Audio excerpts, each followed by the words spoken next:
चलो, तो अब हम अपनी क्लास शुरू करेंगे। पिछली क्लास में सभी आए थे, ठीक है। आज एक नई स्टूडेंट है। ये जो क्लासेस हो रही हैं ये नैतिक मूल्य की क्लास है, ठीक है। इसमें हम नैतिक मूल्यों के बारे में सीखते हैं। तो आज ऐसे ही एक न्यू स्टोरी के साथ हम कुछ अच्छी चीज सिखाएंगे, ठीक है। कोशिश करेंगे कि आप तक हमारा मैसेज अच्छे से पहुंचे और आप उस पर अमल कर पाओ। तो आज मैं जिस स्टोरी के ऊपर आप लोगों को समझाने वाली हूँ वो है जिज्ञासा। जिज्ञासा यानी कभी ऐसा हुआ है किसी चीज को लेकर तुम बहुत एक्साइटेड हो देखने के लिए, या कोई कुछ ऐसा कि वो क्या होगा, कैसा होगा।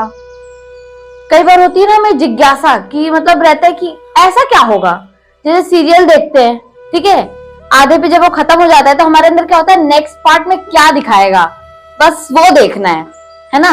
तो वो क्या बन जाती है, हमारे अंदर एक जिज्ञासा बन जाती है, उसको जानने की एक आशा। जिज्ञासा का क्या मतलब होता है, किसी चीज को जिसके बारे में आपको नहीं पता है, उस चीज के बारे में जब हम जानने की कोशिश करते हैं तो उसको जिज्ञासा कहते हैं, ठीक है। जब देखो जिज्ञासा बहुत तरीके से होती है, या तो अगर नॉर्मल वे में देखें हम, ठीक है, जैसे हम इस टाइम पे अपनी लाइफ में हैं तो हम बहुत छोटी छोटी चीजों को लेकर रहते हैं कि हमें हर चीज देखनी है ना।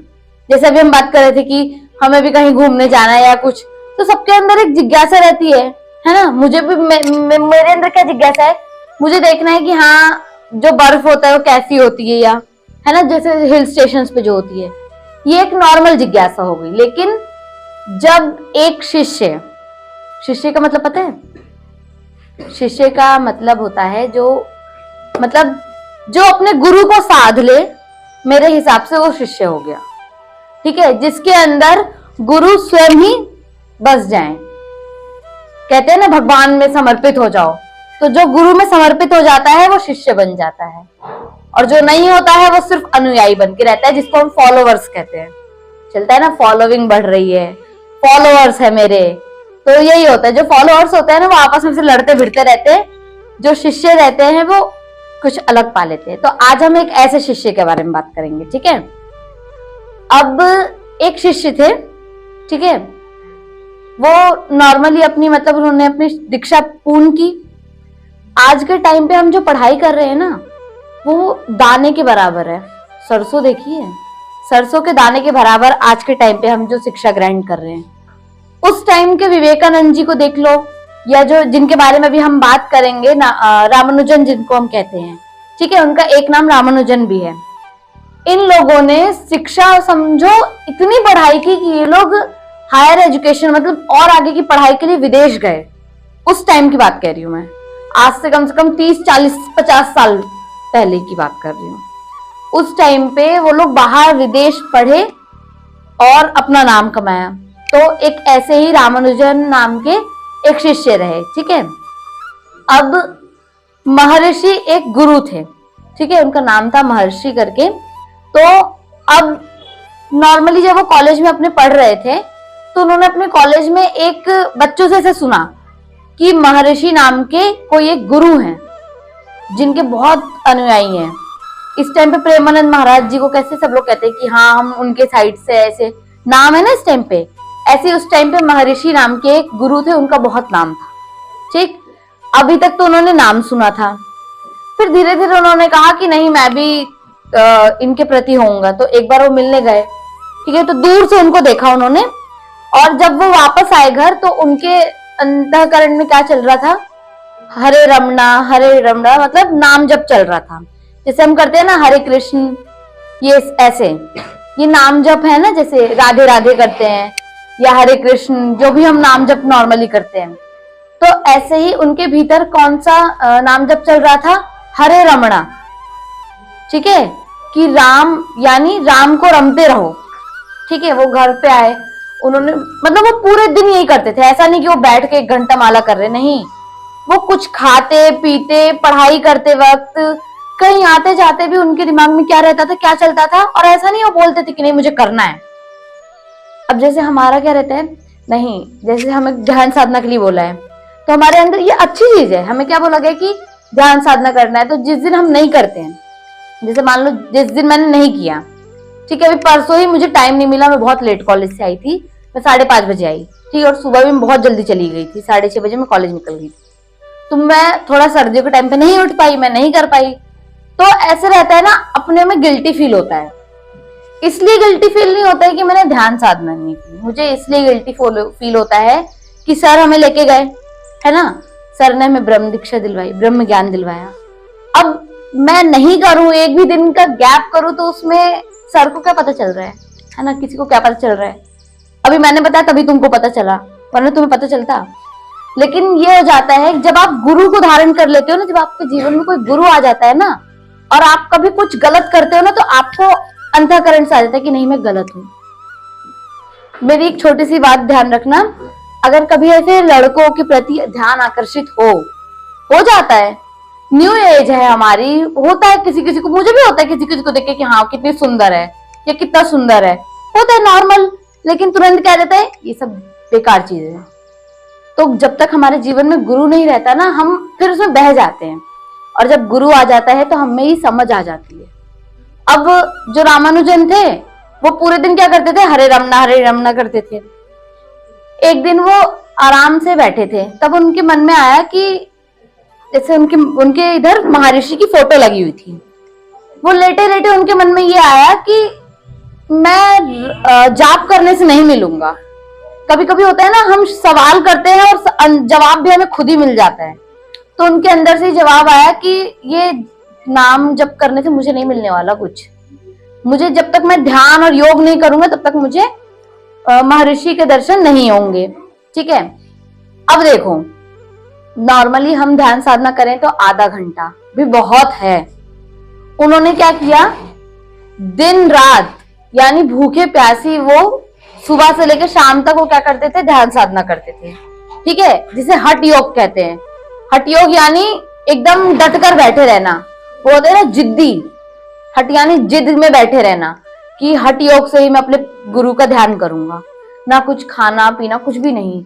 ऐसे कुछ दिनों तक चला, करते करते इतना गुरु दर्शन तो हुए नहीं, बीमार इतने पड़ गए कि बेड रेस्ट उनको बोल दिया डॉक्टर ने कि आप अब बेड पे ही रहोगे। ठीक है, उनकी हालत इतनी खराब हो गई थी कि वो लेटे ही रहते थे, वो उठ नहीं पाते थे। हठ योग आसान नहीं होता है। जब ध्यान साधना में बैठोगे ना स्टार्टिंग में, तो रीढ़ की हड्डी दर्द करने लगती है, और कुछ नहीं तो ये दुखता है, ये हाथ का एरिया। ऐसे करते करते सोचो, हम आधा घंटा करते हैं, 1 घंटा करते हैं, तो हम ऐसा लगता है पूरे दिन बिना कुछ खाए बिना कुछ पिए हठ योग उन्होंने किया, बीमार पड़ गए। फिर एक दिन ऐसे लेटे थे अपने बेड पे, सोच रहे थे कि कुछ मिला तो नहीं, उल्टा बीमार में और पड़ गया। दीवार पे जो फोटो लगी थी उससे उनको ऐसा उनको लगा कि जब पता है हम किसी से प्रेम करते हैं ना, तो उसका रहना हमारे लिए कोई मायने नहीं रखता। वो सुना है ना, मेरा प्रेमी मुझसे दूर है, मुझे ऐसे कोई फर्क नहीं पड़ता। लड़कियां कहती है ना, वो भले ही मुझसे दूर है लेकिन मेरे दिल में बसता है ना। तो ये बात बहुत बड़ी है जिसको हम नॉर्मल लेवल पे ले जाते हैं। जिससे प्रेम हो जाता है ना, फिर जरूरी नहीं है कि वो आपके सामने आपके ध्येय रूप में रहे, आप उससे बात कर सको, वो आपके अंतःकरण में बस जाता है। जैसे बहुत सारे मीरा जी हुई, कृष्ण ने कभी उनको साक्षात्कार दिया नहीं, मूर्ति रूप में ही पूछते पूछते सोचो मूर्ति में समाहित हो गई। ऐसा हुआ है कभी मूर्ति को गले लगाइए, अंदर गए मूर्ति के? नहीं ना, मूर्ति का हाथ तो मूर्ति तुम्हारे गोदी में रह जाएगी। सोचो मीरा जी उसमें समाहित हो गई। अब जब उन्होंने देखा तो उस फोटो से क्या आया, रामानुजन ने जो अपने कमरे में फोटो लगाई थी कि तूने जो दूरी मेरे और अपने बीच बिठा रखी है। उनको ऐसा लगा कि उनके गुरु ने कहा कि जो तूने मेरे बीच और अपने बीच जो दूरी बना रखी है कि मैं हठ योग से ही तू मुझे पाएगा, ऐसा नहीं है। ठीक है, तब वो उठे और रोते रोते वहीं गिर पड़े। ठीक है, अब इतने असहाय हो गए थे, मतलब इतने वो कमजोर हो गए थे कि वो ऐसे ही पड़े रहे फोटो लेकर हाथ में। ठीक है, उन्होंने फोटो ली अपने पास। अब कुछ दिनों बाद वो वापस वहां गए। उन्होंने कहा जैसे पिछली बार मैंने दूर से देखा था वैसे इस बार भी देखूंगा शायद। लेकिन इस बार क्या हुआ पता है, उनको क्या लगा कि मैं तो फोटो से बात करता हूँ, है ना, कहीं सुना है कि फोटो से बात करते वक्त फोटो हमसे बात करती, कहीं सुना है? उन्होंने कहा मैं तो फोटो से बात करता हूँ, तो मुझसे क्या ही गुरु कुछ कहेंगे। कुछ देर में घंटी बजने लगी और महर्षि द्वार से आए, और आते ही उन्होंने रामानुजन से पूछा कि तुम कहाँ से आए हो। सोचो, किसी अनजान से पूछोगे कभी? किसी को कभी ना देखा हो उसे पूछोगे तुम कहाँ से आए हो, कैसे हो, अब ठीक हो कि नहीं। महर्षि ने उनसे ये सवाल किया। हम किससे करते हैं ये सवाल? जिनको हम जानते हैं, है ना। मान लो मैं पायल को बहुत अच्छे से जानती हूँ, कल को मुझे पायल मिलेगी तो मैं पूछूंगी ना कैसी हो पायल, क्या पढ़ाई चल रही है। अब मैं किसी अनजान से थोड़ी पूछूंगी कि हाँ तुम कैसे हो, मुझे क्या पता वो कौन है क्या है। तो उसके दिमाग में तो ये था ना कि मैं उनको बस गुरु रूप में मानता हूँ, वो थोड़ी मुझे जानते हैं। हम मानते ही तो हैं सबको, जानते थोड़ी हैं। किसी ने तस्वीर बना दी कि कृष्ण पैर मोड़कर और बांसुरी लेकर ही खड़े रहेंगे, हम वैसे ही पूछते हैं। क्यों नॉर्मल खड़े नहीं होते वो? क्यों? क्योंकि हमने सिर्फ मान लिया है। अब क्या हुआ, वो आए उनके पास और बोले कि तुम कैसे हो। तो बात बहुत छोटी हुई, उन्होंने कहा हाँ मैं ठीक हूँ और मैं गरुड़ से आया हूँ, ये मध्य प्रदेश का एक छोटा सा गांव है। अब उतनी सी बात में वो इतना मतलब उनके अंदर ये हो गया कि जब देखो जो शिष्य होता है ना, जब वो अपने गुरु की बहुत उसमें रहता है और गुरु का छोटा सा स्पर्श भी ना उसको वो आनंद देता है कि सोच लो तुम्हारे सबसे फेवरेट गिफ्ट भी तुम्हें मिल जाए ना, उससे भी बढ़कर आनंद। मतलब अगर मैं बताऊं कि एक गुरु का रहना जीवन में कितना इंपॉर्टेंट है।